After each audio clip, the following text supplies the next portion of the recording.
Aloha kakayaka, aloha kako, mahalo for joining us today. In a moment, we will hear from our Maui County Mayor, Richard Bissen, followed by Council Member Kiani Rollins-Fernandez, Lahaina Strong spokesperson Pa'ele Kiakona, and Kaliko Storer of Mayor's Lahaina Advisory Team. They will be providing an update on proposed legislation to phase out transient vacation rentals from the apartment district. Facilitated questions and answers will follow promptly after remarks conclude. Without any further ado, it is my privilege to introduce the Honorable Mayor Richard Bissen. Aloha mai kako, and thank you everyone for joining us today. Today we come together for the people of Lahaina and all of Maui County to take a bold step forward in our efforts to create urgently needed housing for displaced wildfire survivors and to increase inventory for our local residents countywide. With yesterday's passage of Senate Bill 2919, which clarifies the county's authority to regulate transit accommodations, and Governor Green's pledge to support this legislation into law by signing it tomorrow, we come before you to announce our collective intent to phase out and repeal the transient vacation rentals in the apartment district, also referred to as the Minatoya list. As you may recall, I initially announced my intent to do this at our State of the County address on March 15th. Today, in partnership with my Lahaina Advisory Team, Council Member Kiani Rollins-Fernandez, and our friends from Lahaina Strong, we are announcing our intent to present proposed legislation to all county planning commissions to revert all apartment district properties to their intended long-term residential use by removing the exception provided to those properties built or approved prior to 1989 and fully discontinue transient vacation rentals use in apartment districts by July 1st, 2025. That's for West Maui. TVRs and all other Maui County will be by January 1st, 2026. It is important to note that most, if not all, of these TVRs impacted by this legislation were previously built and designed for workforce housing in West Maui, and our goal is to return them to their intended purpose. My proposed bill will be scheduled to be heard at the Maui Planning Commission meeting on June 25th, and once reviewed by the other respective commissions, will continue to the Maui County Council for final consideration. I recognize this is a topic requiring robust and meaningful discussion, so I encourage all interested community members to share their mana'o and to testify regarding this legislation. Now, while we appreciate the support that we've received from all over the world, we recognize that as leaders of Maui and Lahaina, we need to work together to do what's best for our people. And that is most powerful when it is done from a place of lokahi or unity for the greater good of Maui Nui. And most important, our displaced ohana who need our kokua in navigating these challenging times and returning them to their community. Every day our people are leaving, and this is a consequence we cannot accept as a community. Now more than ever, we must develop innovative solutions that provide critical, long-term housing for the people of Maui County. If successful, this legislation will support the return of approximately 7,000 transit vacation rentals to the local housing market, and specifically 2,200 in West Maui, again for long-term rental consideration. While this bill will not go into effect until July 1st, 2025, we're continuing to make great strides in providing interim housing while we continue to move long-term housing projects forward for the near future. To date, we have just over 700 families representing 1,785 people in 8 hotels, down from the nearly 8,000 people in 46 hotels. This number continues to decline every day, and just this week we welcomed 2 new projects for housing wildfire survivors, including Kalai'ola, which is the housing project that was opened and blessed. That is having 450 units. And also Ke'ao Maluhia, which is an additional 50 units in Kahului. And this Saturday will be Kilohana, which is another 169 units being put together by FEMA. We understand that we can build new structures and return buildings to Lahaina, but if we don't recognize the faces of our friends and family as we repopulate Lahaina, we will have lost this battle for our people. And for my administration and I, even one more family lost is one too many. Again, I acknowledge our advisory team for their continued service in stewarding the needs of their community, Councilmember Rollins Fernandez for championing this legislation. And again, I would like to commend Lahaina Strong for their passion, their commitment, and their diligence in fighting for our people. Mahalo. Mahalo, Mayor Bissen. Up next, Councilmember Rawlings Fernandez.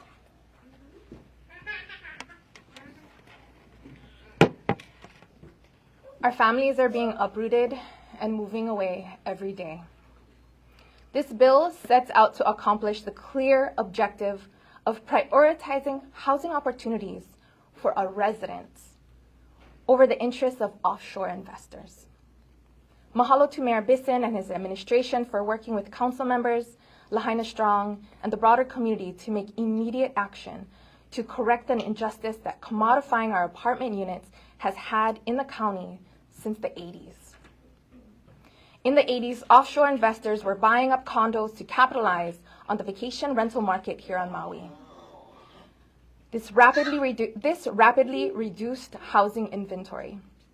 In response, the council in 1989 attempted to limit STRs to the hotel zone where it should be.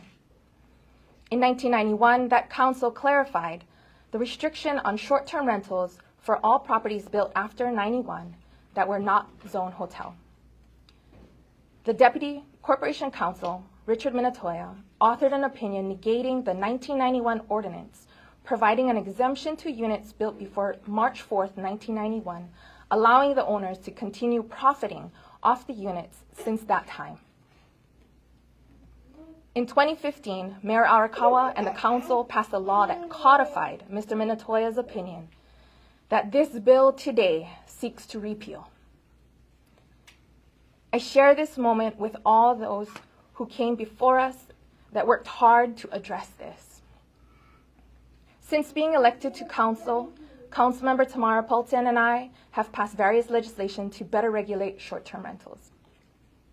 Councilmember Polton authored bills that created a pathway for voluntary TVR phase-out requiring a permit number on online platform advertising, which has been critical in providing enforcement tools upon amortization. I want to mahalo Senator Jarrett Ki'okalole and Representative Luke Evslin for shepherding SB 2019 through legislative session this year, Governor Green for being committed to signing it immediately into law, and Lahaina Strong and the community for combating the onslaught of insensitive testimony that sought to kill SB 2919. We will see this all the way through. Ehue.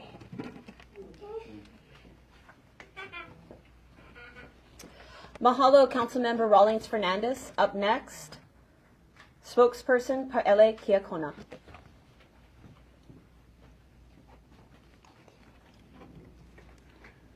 Aloha. Lahaina Strong began our Fishing for Housing campaign on Ka'anapali Beach back in November of last year. Establishing and occupying in the heart of West Maui's tourism industry to bring awareness to the fire survivors' dire need for long-term dignified housing. As our top priority, we demanded immediate action to get our people housed, and the Minatoya list, a list of short-term rentals exempt from going through your typical permitting process. That was our initial focus. But our initial demand was only a temporary fix to the huge underlying problem that contributes to our housing crisis. As we pushed through those days on the beach, we realized that this issue needed to be dealt with the future generations of not just Lahaina, but all of Hawaii in mind. As Lahaina Strong, we rallied hundreds, if not thousands, to support the efforts to take action against the entirety of the short-term rental industry. Through our efforts with Lahaina community and people across Hawaii, we've transformed our housing crisis into a critical law. Yesterday, passage of SB 2919 in Hawaii State's legislature is now a tool we can now put in the hands of our counties. Our counties now have the authority to phase out short-term rentals. And the Bissen administration, Councilmember Kiani Rollins Fernandez,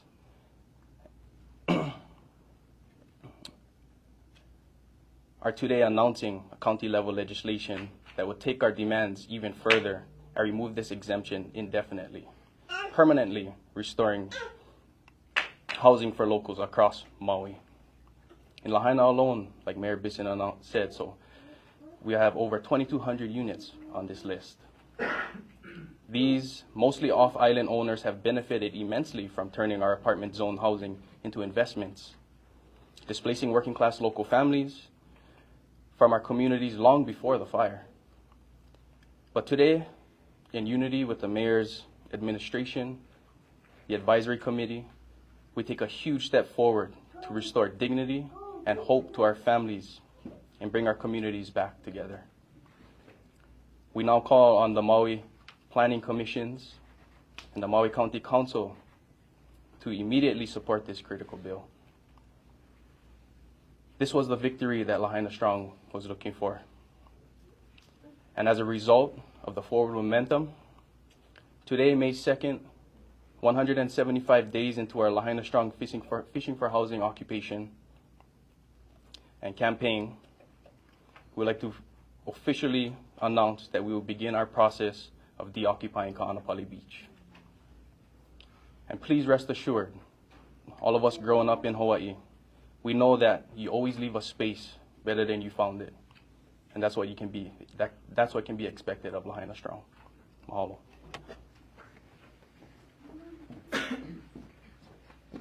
Mahalo, Mr. Kiakona. Up next, Kaliko Storer of Mayor's Advisory Team. Aloha mai kako, o wau o Kaliko Lehua Store. Mahalo Lahaina Strong for the diligent advocacy on housing our people and pushing for equitable options for our kaiaulu. There are many varied efforts while separate have been and are still contributing to the collective story that is the recovery of Lahaina. We recognize the valiant legislative efforts of Lahaina Strong, and we simultaneously celebrate the organic community efforts of many who have responded in the ways that they can and know how to. From nonprofit, non-governmental organizations, aid organizations, to government partnerships, county, state, and federal. As a member of Mayor Bissen's advisory, we press forward to forging a spirit of resiliency that speaks to the community as a whole. It is through relentless collective efforts of many that will bring us closer to the finish line. The efforts or achievements of one organization or group can contribute to this effort, as you see with Lahaina Strong. Additionally, we all play a critical role in Lahaina's recovery.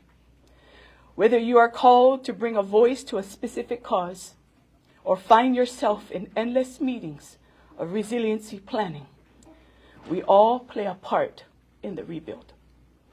That said, I want to mahalo all of the Lahaina community heroes who fight day in and day out.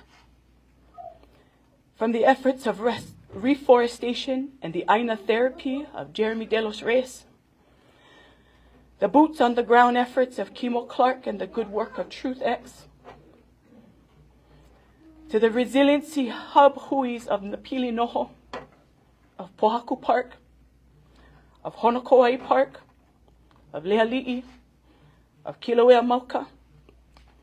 The dedication and never-ending love for our Lahaina is carried by all of you, even the men that drove in and day out with ICE, as far out as Hana and as far out as Kauai. We see you. Your capacity to give is also a resource that we must malama. And we all stand with you to pick up during this journey, to pick you up during this journey. This is not a race, it is a marathon. Unity from Oluwalu to Napili is needed now and for the foreseeable future. With so many aspects of recovery, infrastructure, health and wellness, community planning, culture, natural resources, housing, economic stability, we, the Mayor's Advisory, encourage more groups and organizations like Lahaina Strong to find your place and continue to build capacity to selflessly love and serve our community. You do not need to be called upon to serve your community, as each and every one of us belong to an essential part of our community. Faith-based groups, we need you. Educational groups, we need you. Family groups, we need you. Neighborhood cohorts, we need you. There are Lahaina heroes within them, and we need you. The work is not done. August 8th, we started in unity. Today, we continue in unity, and we will all cross the finish line in unity. Ola.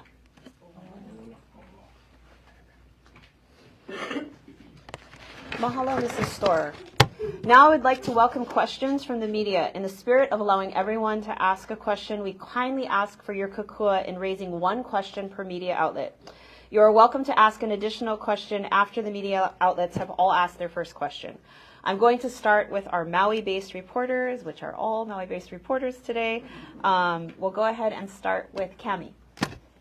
Mayor Bissen, could you describe how you think this will play out if you take 7,000 of these units from short term, and how you feel like they're going to end up long term?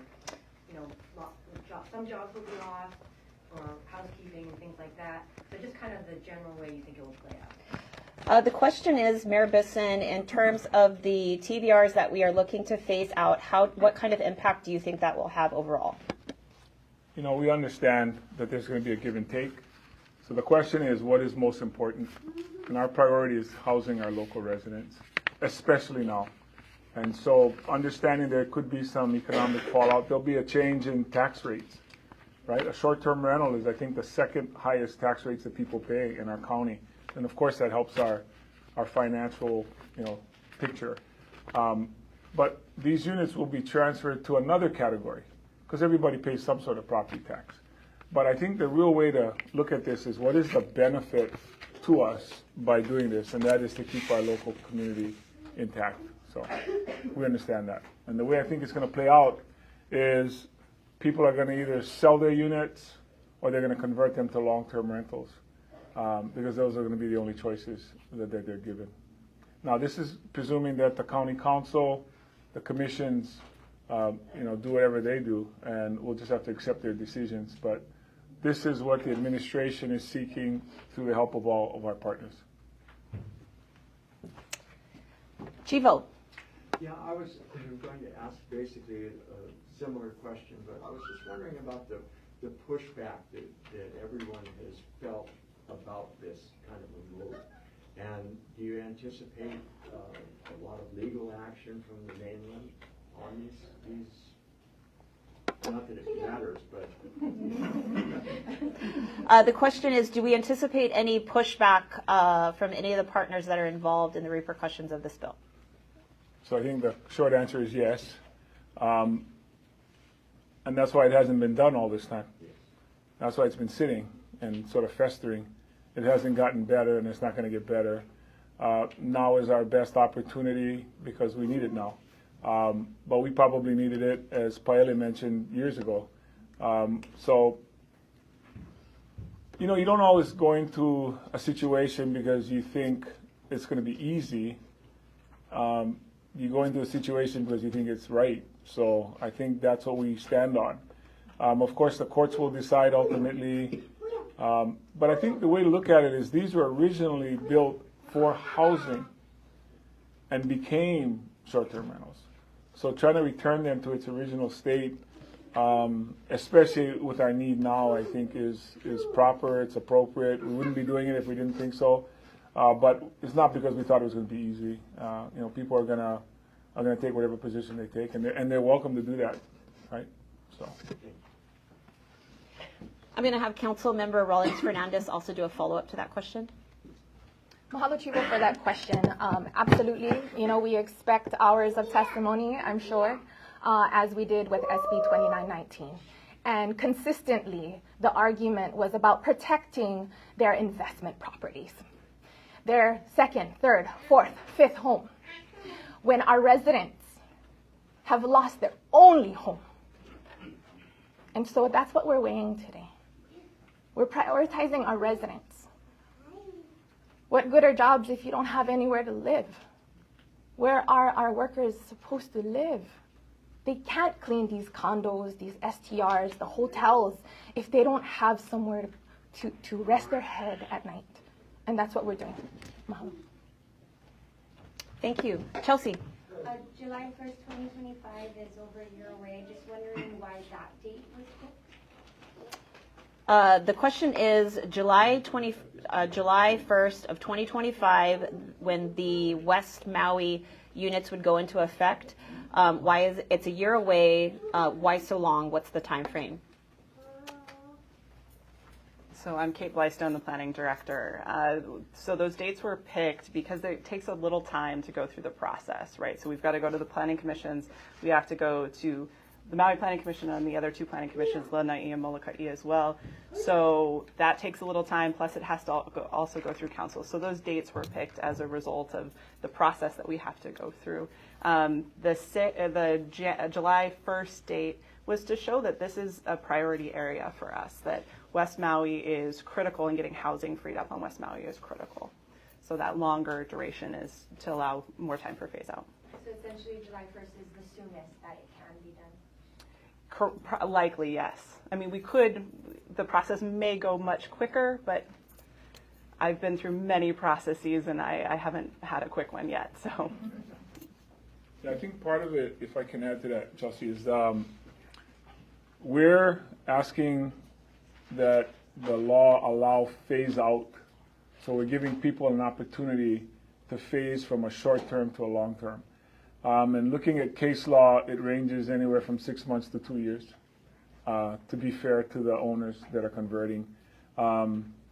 We think the time it's going to take to get through the commission as well as the council, if we're doing it timely, would allow us from, let's say, January 1st to July 1st to be the phase out period. So there's no law right now, so the clock hasn't started. We think the earliest it can get started is January 1st. And that's why we're shooting for July 1st. It also lines up with the fiscal year, and there's some other tax consequences that are going to come out of this. And again, that's just for West Maui. The rest of the island that falls within this category, we're giving a 1-year phase out, again, to accommodate that. Thank you, Ali'i. Okay, this one's for Councilmember Rollins Fernandez. What's the attitude among other council members towards this bill? Do you foresee it actually passing? The question is, what is the sentiment among other council members regarding this bill, and do you anticipate it being able to pass? Absolutely. It will pass at council. Comments have been made by my colleagues on the council when reviewing board and commission members, specifically for the planning commissions. And that was a question that was asked of the nominees. Council members recognize that, in order to keep Maui, we need to keep our people here. It's our people that make our community. And no sunshine law violation, but just based on the comments that they've shared, I believe this will pass. Thank you. Wendy, did you have a question? Yeah. Why did it take 9 months to get to this point? And also, how much of an impact in lost property revenue will be experienced by the county, and how does the county expect to recover that? Okay, so 3-part. Why did it take 9 months to get to this point with the bill? What were the repercussions be of the tax break? And I'm sorry, what was the last part? And how does the county expect to recover from the lost tax revenue? And how does the county expect to recover from the lost tax rates?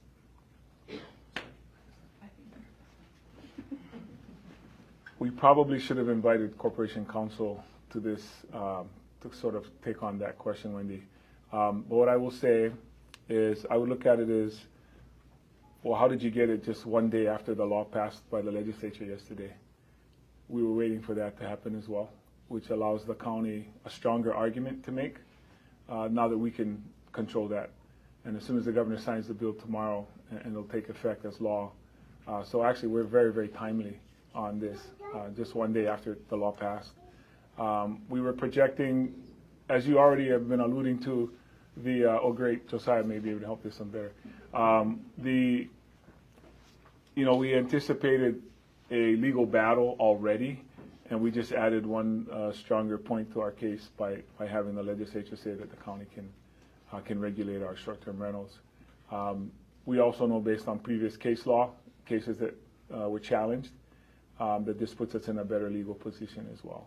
But Josiah Nishita, I imagine that. Thank you, and we can get you guys the accurate numbers following this press conference. But I believe offhand the estimate was around $30 million or so, real property tax impact for conversions. And then just so that you folks understand as well, we're already estimating probably about a $15 to maybe $20 million on the high side real property tax impact from the long-term rental exemptions that's being provided right now. So obviously, as housing is provided, those long-term rental exemptions for the placement of wildfire survivors wouldn't be needed. So there would be some type of offset there as well. Thank you.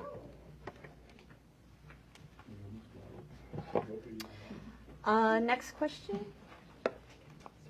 Cami. So can you explain what the landscape would be for the entire short-term rentals on Maui, and if there's anything that can be done, because I know illegal ones are, a lot of the concern as well. I believe the question is, can you speak to the landscape of the current STRs that exist and the illegal ones, and if there's more enforcement plans? And how we are dealing with the enforcement of the illegal ones currently. Kate? So I don't think that with this passage of this bill, when we get it through, will change how we enforce on TVRs. We will continue to. We are a complaint-based system primarily, but when it comes to illegal vacation rentals, we have a firm that we've employed to search for listings, and then we flag those listings. We check to make sure that they are in fact illegal, and then we go through the enforcement process. So that's not likely to change. That said, this could result in a lot more activity, and so we may have to adjust. I just don't know exactly how we'll adjust yet. We have to see how our systems work and how we're able to, whether or not we need to adjust them. So what does that leave for the ones that will remain legal, and if you have an estimate how many you think are illegal? There is no estimate for how many we think are illegal. So that people keep asking that question, but they're out there and they're sneaky, and we're trying to do our best. So that's one thing. For the question, the other question was about after you take these 7,000 off the market. Yeah. How many will that leave? I don't have that number at hand, but I can follow up. Yep. And then I'll just quickly add, Cami, to your question that.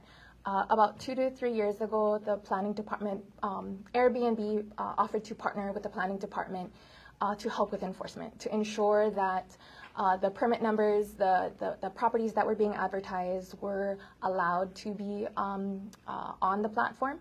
And so I think perhaps, and in that partnership, I believe it was reported about 3,000 ads were flagged during that time. So a continued partnership with the online platforms which advertises the TVRs will also help to enforce upon unpermitted illegal short-term rentals.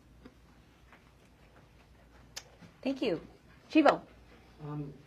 All along there's been a real divide about TVRs, short-term rentals, and neighborhoods for most of the permitted ones. When people applied, there were a lot of people against it always. is there any plans to look at when the permits expire and are ready to be renewed, that we won't allow new ones? So the question is, there is a distinct divide among TVR owners and the community. When these permits expire, is there any inclination to do anything with the expiration date of the permitting versus the actual bill? Yeah. And will new permits still be considered, or will we just phase them out? And will new permits be considered, or will we just phase those out as well? Good luck. Your thoughts and prayers are really helpful right now. So let me just back up a little bit. So we are about to enter a process with the Planning Commission where they're gonna have comments, and so I don't want to get ahead of whatever comments that they make on these bills. But I will say that my current planning division spends a lot of time processing short-term rentals and B&Bs, and it's certainly something we're talking about internally about whether or not this is really a great use of the planner's time. So we're talking about that. But that said, especially given that we're about to hit a bunch of permits to rebuild, and where are we going to focus our energy? And as the mayor said very clearly, our focus is on the people that live here, our residents, our Maui residents. And so I don't have a solid answer for you right now, but what I will say is that this is part of our ongoing conversations about how we handle short-term rentals across Maui County. I think I have to give you sort of a legal answer to that, Chivo, which is it's on a case-by-case basis. I don't think we can just blanket say one thing or the other. Right. Most people who have a permit had to go through their community's, input in order for them to. I think the percentage is 50% or more have to be in agreement. So of course that can change. Permits, are they 2 to 3 years permits? Yeah, Okay. I don't have that. Yeah, they're either 2 or 3 year permits for people that they have to renew. And that's done on purpose, right? It has to be renewed to see if you've been a good landlord or a good someone who's not been good. So I think you get to be evaluated based on how you conducted yourself in your neighborhood. But neighborhoods change, the complexion changes. So I would just say it's on a case by case, depending on how they've operated their business. We recognize people have obviously rights as well. So we're balancing that, which is why to what Cammie's question was earlier, we're just targeting this particular group right here, right now. This is one that we think we have, we're on the right side of this. But depending on how that comes out, we need to look at the rest of it. But we're just trying to bite off this piece right now. It's too soon to tell what impact this would have on other areas and other types of rentals. So, yeah. And specifically to this bill, it's focusing on A1, A2, so the apartment district. That's the zone that this bill seeks to return the housing back to the people. Those were outright permissible, so permits weren't required. In residential zone areas, for B&Bs and STRHs, permits are required. So there's a distinction between zones. But to bring it back to this specific legislation that we're announcing today, it's A1, A2 apartment zone. Great, we'll take 1 or 2 more questions. Chelsea? This question is actually for Planning. In anticipation of the county being sued, the hours of testimony from the short-term rental owners against this, I guess, what is the message? You guys have been out there 175 days. What do you want to tell those short-term rental owners right now? In anticipation that the county could be sued and everything that has gotten us to this point, do you have anything extra to add regarding the situation and how we see the future with this bill? Good question. Good question. There's a million ways I could answer this, but from the beginning, like I was sharing with my team earlier, we always had a sentiment within our hui is to aloha kekahi kekahi. So I think regardless of the types of testimonies that come in from out of state, this is our home.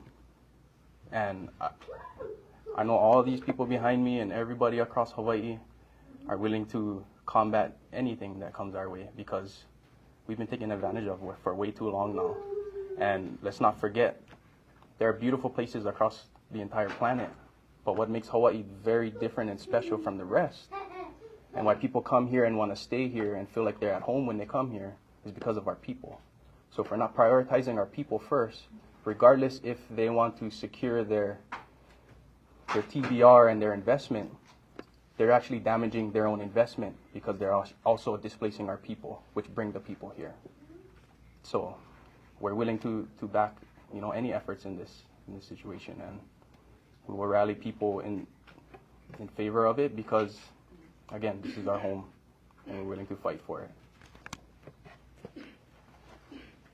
Okay, one more question. Cami. Again, to play devil's advocate here, who might be able to answer this and how this might disrupt the whole real estate market in terms of you have to have a fire sale of, all these homes and how that would play out with property taxes if values go down?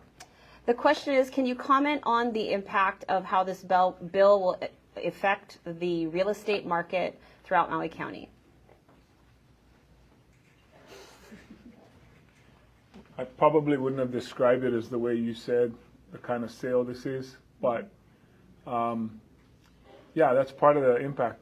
It's going to be, there'll be some people, I don't know that people, I mean, I don't think there's anything wrong with our real estate market right now. It's the highest that it's ever been, so I don't see people. I think what it's going to affect is the timing. Do you want to be the first to sell or do you want to be the last to sell? I think that's going to be the issue more than anything else. If people want to sell it to a local family or somebody else, I think that's a great outcome. I think that's a great outcome. If they want to rent them long-term to people, I think that's also something we're hoping for. Yeah, there are impacts if we don't do this, and there are impacts if we do this. And we're willing to accept the results of the impacts of doing this. So, yeah. Mahalo nui. This now concludes our press conference. Thank you.